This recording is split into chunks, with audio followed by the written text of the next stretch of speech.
3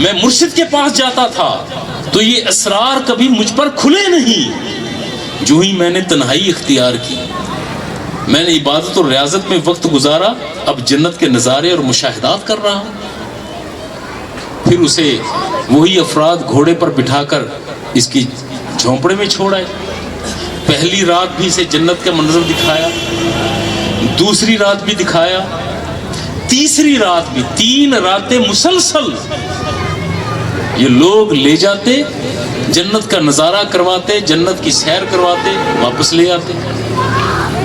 اب اس کے اندر کبر پیدا ہو گیا اور خیال گزرا کہ بھئی جو مقام اس عبادت اور ریاضت کی وجہ سے مجھے مل گیا, یہ مقام تو یقیناً میرے مرشد کے پاس بھی نہیں, جنت کے نظارے تو انہوں نے بھی نہیں کیے. اب یہ بیٹھا تھا, کچھ پیر بھائی آ گئے, کوئی بات نہیں, بیٹھے پیر بھائی آئے اور آ کر ذکر کرتے ہیں کہ بھئی شیخ کی محفل میں نہیں آتے. اس نے کہا بھئی تم بھی لوگ غلطی پر ہو, مرشد کے پاس جا کر بیٹھنے سے کچھ نہیں ہو رہا. بھئی بات یہ ہے کہ یہاں سے چلو, تم بھی میری طرح تسبیح اور تحلیل میں مشغول ہو جاؤ, تمہیں بہت سے مشاہدات ہوں گے. جب یہ بات کی نا, اور اس کے پیر بھائیوں نے یہ بات حضرت شیخ جنید بغدادی کو اجاگر کر دی, اگر سرکش بھی ہوتا تو بیٹا ہے نا. حضرت جنید بغدادی خود تشریف لائے اس کے پاس, آ کر اس کے سر پر ہاتھ رکھا اور کہا بیٹا مجھے معلوم ہوا ہے کہ تو مشاہدات جنت کر رہا ہے. اس نے کہا جی بابا جی, بہت نواز دیا گیا, بڑے مقام مل گئے, فرشتوں کی زیارت ہوئی, جنت کے باغات دیکھے, اور 3 دن سے دیکھ رہا ہوں. حضرت جنید بغدادی فرماتے ہیں کہ بیٹا یوں کرنا, بیٹا یوں کرنا کہ آج رات وہ آئے نا تینوں افراد, جب تجھے جنت کی وادیوں میں لے جائیں تو وہاں جا کر یہ پڑھنا لا حول ولا قوت الا باللہ العلی العظیم, یہ ایک جملہ ضرور پڑھ دینا. اس نے کہا یہ ٹھیک ہے. اب یہ اپنے گمان میں تھا کہ اب آج بھی وہ آئیں گے, وہ آئے. اسے کہا چلو جنت کی سیر کریں. جنت کی سیر کو نکلے, جنت کا ماحول ہر طرف. جب اس وہاں پہنچا تو خیال آیا کہ حضرت شیخ جنید بغدادی نے فرمایا تھا کہ یہاں پر ذرا پڑھ لینا. اس جنت کے ماحول میں کھڑے ہو کر اس نے بلند آواز میں پکار کرتے ہوئے کہا لا حول ولا قوت الا باللہ العلی العظیم. جو ہی یہ الفاظ ادا کیے منظر تبدیل ہو گیا. جنت کا منظر جاتا رہا, دیکھتا ہے کہ خود اس مقام پر جہاں پر روڑی موجود ہے, غلاظت موجود ہے, تعفن پھیلا ہوا, وہ تینوں افراد بھی وہاں پر نہیں. حیران ہوا, وہاں پر ساری رات بھٹکتا ہوا واپس اپنی کٹیا میں آیا. اگلے دن پہنچ گیا حضرت شیخ کی بارگاہ میں, بابا جی مجھے معاف کر دیں, یقیناً شیطان مجھے اپنے جال میں پھنسا رہا تھا, اور اللہ کی قسم کہہ کر کہتا ہوں, ذکر کرتا ہے کہ جب تک آپ کی بارگاہ میں رہا شیطان کے حملوں سے بچا رہا تھا. بھلے میں آپ کے پاس خاموش بیٹھا آپ کا چہرہ تک رہا ہوں, مگر شیطان کو یہ جرت نہ تھی کہ وہ مجھے پر حملہ کرتا. یہ بات اس لیے کہ جب مرید شیخ کامل کی بارگاہ میں موجود ہو, مرشد کامل کے پاس بیٹھنے والا مرید شیطان کے حملوں سے محفوظ رہتا ہے. اللہ رب العزت آپ کی, میری, ہم سب کی حاضری کو اپنی بارگاہ میں قبول و منظور فرمائے. آج کی گفتگو عمومی خطابات سے ہٹ کر گفتگو ہوئی, اور ذہن میں چلتے ہوئے موضوع اور تھا, لیکن ایک مرد کلندر کی بارگاہ میں پہنچے ہیں تو موضوع بھی تبدیل کروا دیا گیا. اللہ تعالیٰ اس حاضری کو شرف قبولیت سے نوازے, اور ہمارے عزیز دوست بھائی شیخ طریقت, پیر طریقت حضرت پیر سید نعیم الحسن شاہ کرمانی زیدہ مجد ہو, اور اس قبیلے اور گھرانے احمد سعید یہاں پر بیٹھے ہیں, تو بے پناہ برکتیں عطا فرمائے. اور دلی دعا ہے کہ یہ گھرانہ علوم، برکات، فیوزات کے موتی بکھیرتا چلا جائے اور مریدین انہیں سمیٹتے چلے جائیں۔ صلی اللہ تعالی علی خیر خلقہ الرحمن الرحیم۔ اللہم صلی علی سیدنا و مولانا محمد وعلی آل سیدنا و مولانا محمد وبارک وسلم وصلی علیہ۔ یا الہ العالمین، آج کی اس محفل شریف میں پڑھی گئی آیات کا ثواب، نعت خوانی کا ثواب، بیان کی گئی روایات کا ثواب، اس محفل شریف کا ثواب، سید المرسلین رحمت للعالمین، قائد فوج اسلام، دامغ جوش اسلام، حضرت محمد مصطفیٰ صلی اللہ علیہ وبارک وسلم کے دربار گوہر بار میں پیش کرتے ہیں، قبول فرمائیں۔ تمام انبیاء اور رسول، اہل بیت اعظام، صحابہ اکرام، صحابیاء، تابعین، تبع تابعین، تمام سلاسل اولیاء کی اولین و آخرین کی بارگاہوں میں پیش کرتے ہیں، قبول فرمائیں۔ حضور علیہ الصلوۃ والسلام کے تمثل سے ہم سب کے ماں باپ، بہن بھائی، بیٹے بیٹیاں، آئزہ اقربا جو دنیا سے رحلت کر کے ان کی ارواح تک پہنچاتے ہیں، قبول فرمائیں۔ حضور علیہ الصلوۃ والسلام کے وسیلہ جلیلہ سے خصوص صاحب مزار کی بارگاہ میں پیش کرتے ہیں، قبول فرمائیں۔ اے پروردگار، صاحب مزار کی فیوز و برکات کے سائے ہمیشہ قائم اور دائم رہے۔ یا اللہ اس گھرانے کے مریدین کی خیر فرما، برکتیں عطا فرما، رحمتیں عطا فرما۔ یا اللہ ہم جسمانی طور پر بیمار ہیں، شفا دے دے۔ اے اللہ ہم روحانی مریض ہیں، شفا کاملہ عطا فرما۔ اے اللہ ہماری ماؤں پر رحم فرما، باپوں پر کرم فرما، عزیز رشتہ دار بہن بھائیوں پر فضل فرما۔ یا اللہ ہماری بیٹیوں کے نصیب اچھے فرما، ہمارے بیٹوں کے نصیب اچھے فرما۔ ہم میں سے جن کے والدین یا کوئی ایک حیات ہے ان کی زندگیوں میں برکتیں عطا فرما۔ جن کے والدین آئزہ و اقربا رحلت کر گئے ان کے مقام اور درجات میں بلندی عطا فرما۔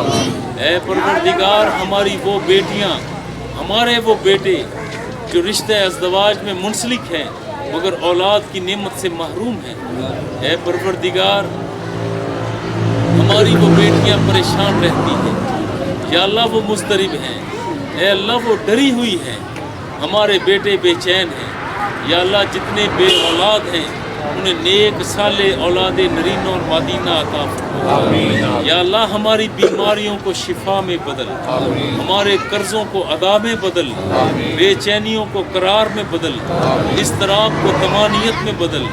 اے پروردگار ہمارے گناہوں کو نیکیوں میں بدل دے۔ یا اللہ تو علیم و خبیر ہے، دلوں کے بھید جانتا ہے، یا اللہ تو تو سوچ کی ارتعاش کو جانتا ہے۔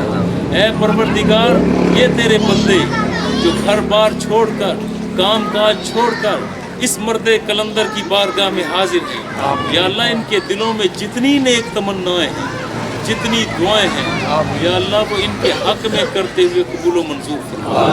اے پروردگار رحمتیں عطا فرما، سفر خیر کا ہو، کن صاحبنا فی سفرنا، خلیفتن فی اہلنا، اطمس علی وجوہ اعدائنا، وصلی اللہ تعالی علی خیر خلقہ محمد وبارک۔